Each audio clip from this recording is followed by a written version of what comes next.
So leveling in Dragon Isles. On your main character, on your alt character.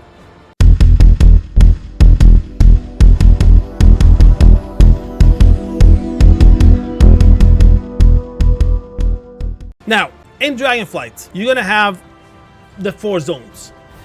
The Waking Shores, the Northern Plains, the Azure Span, and Thaldraszus. And the coolest thing about all those is that they look very different from each other, so you definitely feel in what zone you will be when you're leveling. So basically, when you enter your main character for the first time in Dragon Isles, it is very linear on where you have to go when you follow the story. So it's not like what I've seen before, where like you can pick and choose where you want to go and do different stories. You can't, because all these stories, they can't be mixed around. It's like one long story. So you have to follow every zone after each other. You will start with the main quest line in the Waking Shores, up top, and the story will take you through Onaran Plains. After Waking Shores, Onaran Plains, then it's Azure Span, then it's Thaldraszus. Also, if you think that, yeah, but I can level up my character just through the storyline and then I'll be done, I'll be max level. No, you actually cannot. There are like checkpoints on all the different zones that requires a certain level for you to be able to proceed. And the biggest one of these that you 100% is gonna see, most of the players, will be when you finish the Azure Span. So the Azure Span, when you're done with it, you cannot move on to Thaldraszus until you hit level 68. So that's a problem that I had on my first character, because I literally thought that I just can level up, I can do the storyline, I'm not gonna do anything except for that, and then boom, I couldn't proceed. So yeah, so you have to figure out what else you can do to level up, basically. So the other things you can do, except for the main storyline, are side quests. There are loads and loads and loads of side quests. There are so many side quests that when you think you have done all side quests, you will see side quests anyway. Like you will fly somewhere and then suddenly you're gonna see on the minimap, oh, there's a quest there. Wait, what? And then you're gonna, fly down there, and it turns out that this one little exclamation mark on the map turns out to be a big story. And the best way to know if you like these side quests, the best way to know if like how many they are and how many you have done is to open up the achievement, because the achievements in Dragonflight, you can literally see all side quests and stuff and how much you have completed. And also, you can see like the progress if you have completed 1 out of like, let's say 8 in a certain zone. So yeah, side quests definitely. There are other things as well, like the dungeons, PvP stuff, profession stuff, things like that. So when you level, you will bump into some stuff, and that is Renown and Reputation factions.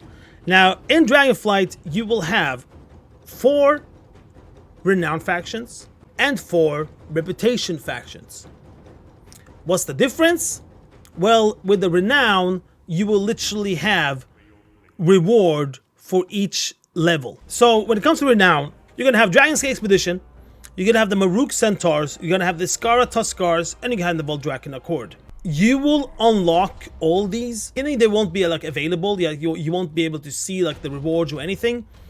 But through the storyline, you will be introduced to those 4 main factions, and you can start earning reputation from them. So just by doing like even the main storyline, you will get reputation for the Renown. So basically, you are earning reputation, but it is for Renown. Let's open up, for example, the Maruk people. Here we can see it's 25 levels. The other ones have 30. Each level, you will start on the first one. Each level requires 2,500 reputation. So this is normal reputation that you will gather, but when you have reached 2,500, you will reach 1 level. So that's the difference. And then you get like different rewards for each level you will do. And with the normal reputation, it will not be reputation that we're used to, honored, revered, exalted, etc. It's not that kind of reputation.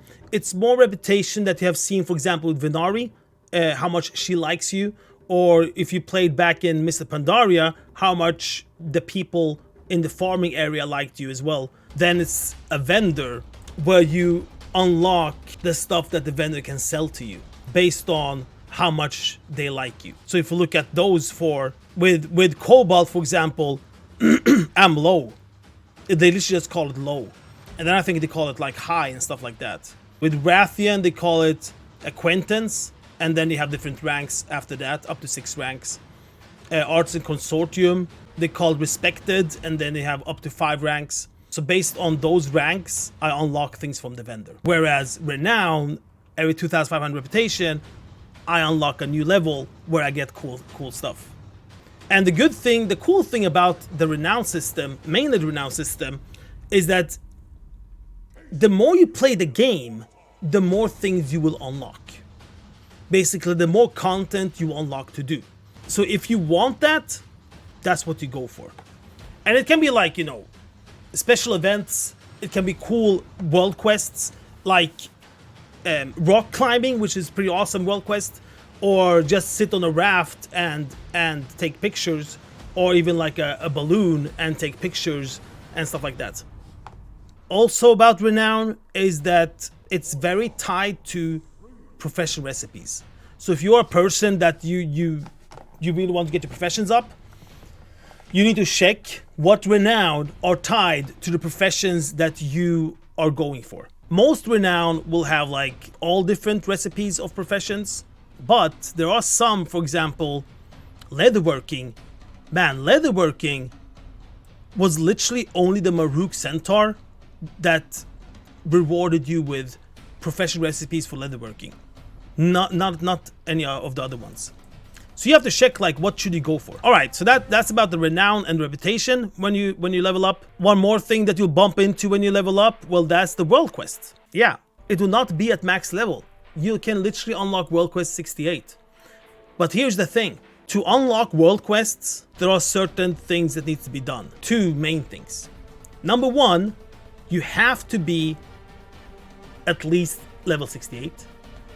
Number 2, you have to have completed the main storyline.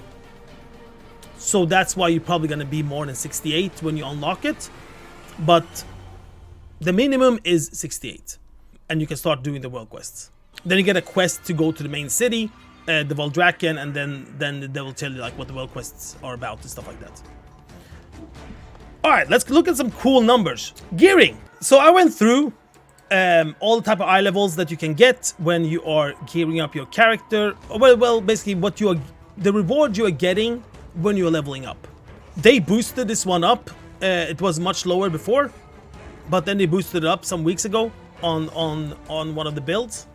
When you enter the Dragon Isles, the lowest eye level when you are 60 and entering it, that is, will be 226. And 226, if you think what is 226, if I remember correct, isn't the one in Zereth Mortis, that vendor there where you can buy like full gear, isn't that 226, if I remember correct, from Shadowlands? But 226, that's what you start with. At level 61, you will get 232 or 236 eye level. At level 62, you get 242. Level 63, 252. Level 64, 262. Level 65, 272. Level 66, 282. 67, 292.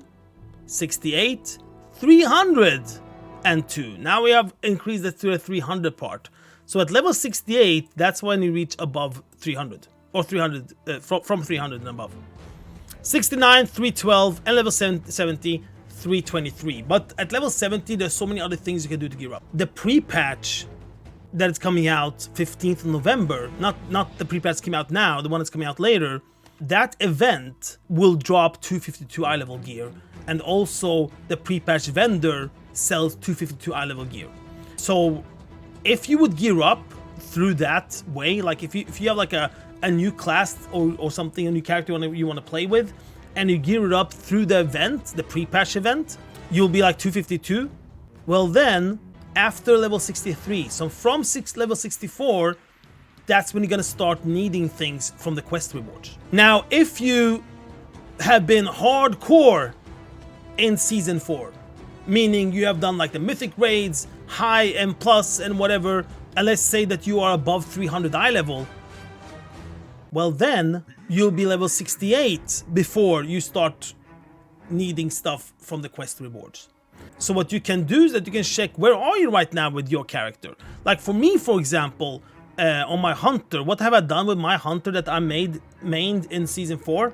Well, I have done heroic raiding, I have done M+, so basically plus 15s from the vault for a lot of weeks, and heroic raiding. And my character is around 293 or something like that, 294, maybe 295. Which is very interesting because even if I would gear up my character even more, it wouldn't give that much. Because let's say I'm 292 eye level, if you compare my character with a character that has done everything hardcore, got the best gear in the game in Shadowlands, well, that player will literally start needing gear one level after me. It's literally just one level between us. So you can check like, where are you now? Do you actually need more gear in Shadowlands or not? And take it from there basically. So yeah, that's how it looks when it comes to your main character. Now, let's say that you leveled your main character. You have now max level on it. You're happy. You're happy pappy.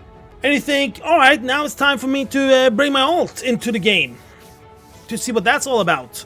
The main difference between your main character and your alt character is that you will be able to choose what zone you want to do the storyline in. So with your main character, for the first time you played Dragon Isles, you had to follow the storyline because it was linear. Everything was like, you know, a story from the beginning to the end.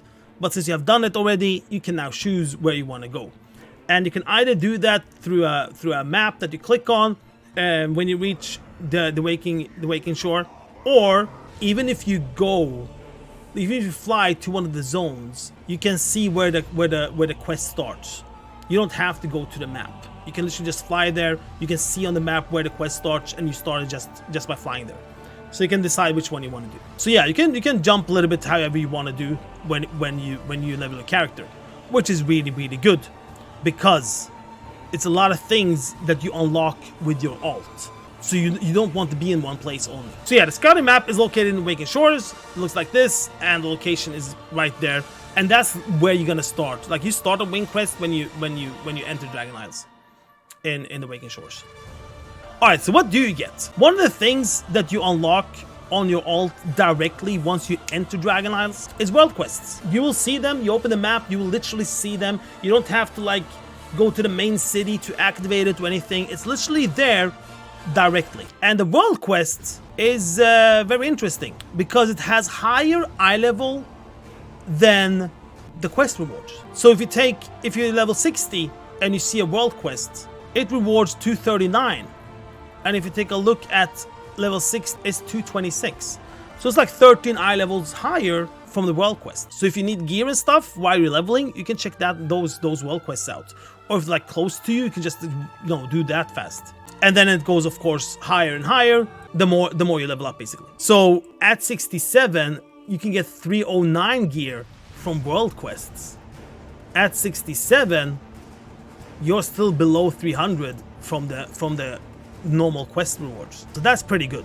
I like that a lot. When you reach max level, the eye level is pretty nice. 356 is the lowest, 379 is the highest. Now, this got changed on the recent build. Last Tuesday, when that build came out, they made a really big bump on the world quest rewards. Before, it was 340 and the highest was 356. Now the lowest is 356 and the highest is 379. 379 is LFR raid gear. So yeah, world quest rewards LFR raid gear. The higher eye level quests. Alright, so world quest is unlocked on your alt. All objectives will be unlocked on your alt. Now, when it comes to Renown and Reputation for your alt character, it's a little bit different. When you, let's say, get introduced for the first time with the Maruk Centaur on your alt, you will be level 1 Renown on your alt. Let's say that my main is 25, like this character here. But my alt, when I enter with my alt, it will be level 1. However, the vendor, or a lot of different vendors, because not only one vendor, it's like loads of different vendors that can sell things from Renown. Let's say that unlock toys, I unlock Drake Watch manuscripts, which is like cosmetics for your dragon mount, events, pets, stuff like that. That I have access to on my alt. However, the currency, which is not bind on account, it's bind on your character. The currency you need to farm if you want to buy stuff, but it is available for you. What is not available for you is mainly profession recipes, which is very sad because it requires quite high renown level to unlock recipes for your profession. And once you have done that, it's only tied to your character, not to your account. So don't forget that. So recipes you will not have access to. And then there are some things based on what reputation faction or renown faction it is that you will have access to and you won't have access to. And I made a list on my guide here on all the stuff that you will have access to and not access to.